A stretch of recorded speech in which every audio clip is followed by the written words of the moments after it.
তো আসসালামু আলাইকুম গাইস। সকালবেলায় উঠে মামা ডাকতে এসেছিল, মামাদের বাড়ি গেলাম। ওখান থেকে আমরা আমার মাসির বাড়ি যাচ্ছিলাম, মামার বাড়ির থেকে। তো মাসির বাড়ির এই রাস্তাটা দিয়ে যেতে হয়, দুপাশে জঙ্গল, আর পাশের গ্রামেই মাসি বাড়ি। ওখান থেকে আমার নানাকে নিয়ে চলে আসলাম আমাদের তালডাংরা বাজারকে। সে বললাম না দুটো পাঞ্জরা ভেঙে গেছে, এই ছবি করেছি, ধরা পড়েনি। তো আরেকবার এসেছিলাম, তো যেখানে ছবি হয় সেখানে ডাক্তারবাবু বললো হবে না, আজকে রবিবার দিনে হবে বললো আর কি। তো যাই হোক বাড়ি চলে আসলাম আলহামদুলিল্লাহ।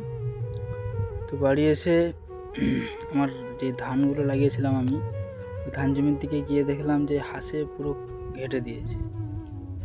তো বাড়ি ফিরে চলে আসলাম।